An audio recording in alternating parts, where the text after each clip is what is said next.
Have a campaign going but don't want to railroad your players? Want to give them a little bit more options aside from the main quest in order to investigate? Well, stick to the end of this video. I'll give you the 6 steps in order to create side quests for your campaign.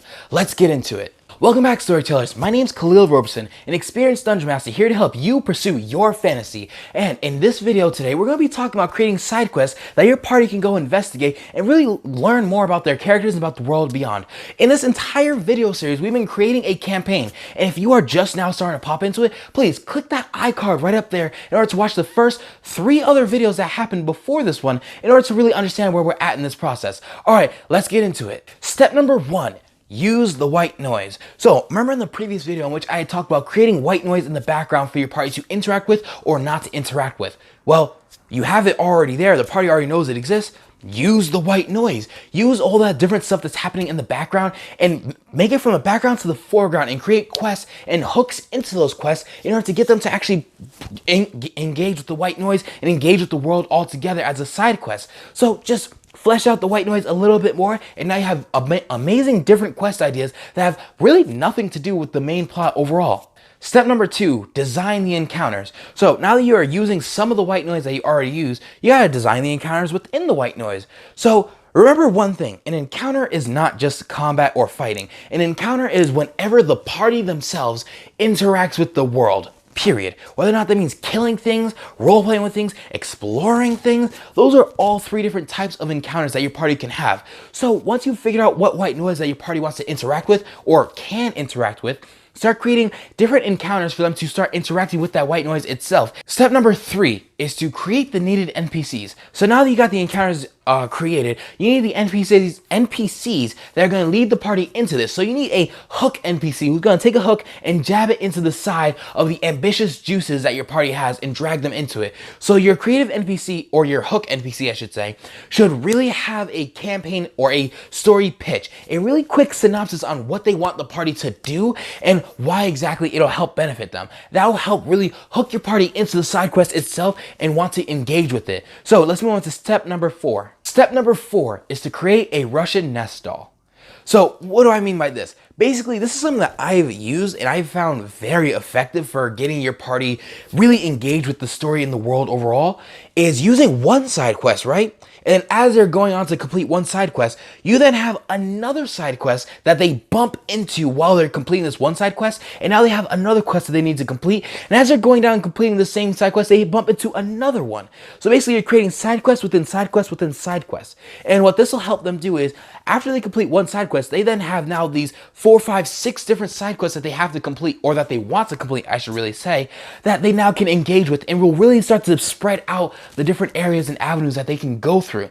So a video that I actually made that would be a really cool Russian nest doll within your campaign world is the Shosya Agile, which I'll link up here, which is a monstrous creation I created, I should say, based off of the Raven Queen story. So really check out that monster up over there. It's very interesting, and I hope you really do enjoy it, and you can use it inside of your side quest. All right, let's move on to the next step. Step number 5 is to give a reward. Now, this makes sense. Like, this is obviously what you do after they complete a quest.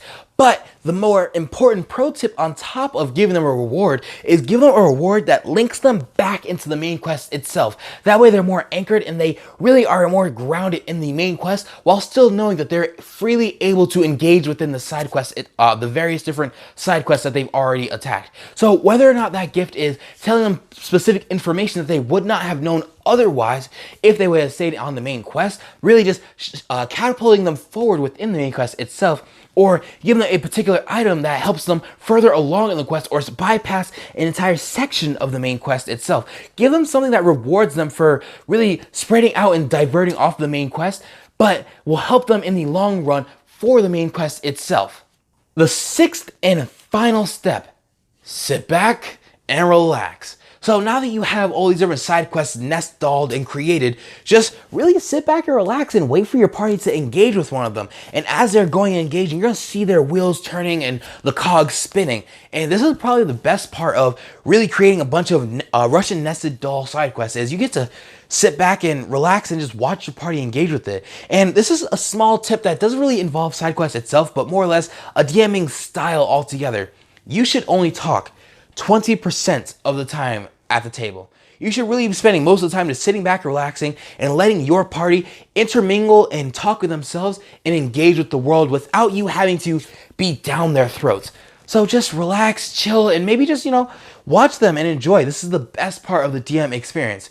But the quest of the day is, what side quest would you like to put inside of our campaign that we're creating? So, inside of this entire video series, we as a community of storytellers are creating a campaign together using these various different social media platforms where I post various different questions and you answer them and really give me feedback, and we work together on creating this campaign. So what side quest ideas would you like to would you like to see inside of our campaign? Just post your answers inside of the comments below, and really pay attention to these different social media platforms, which I'll link down in the description, in order to really engage with this campaign creation process. I really hope you enjoyed the content I prescribed you in this video today. If you really liked it, please feel free to sneak attack that like button. And if you really, really liked it, please feel free to subscribe, as I post new content just like this every single week for storytellers just like you. And I really love you guys. I really am just so glad that you guys are here to support me in my whole storytelling just adventure and just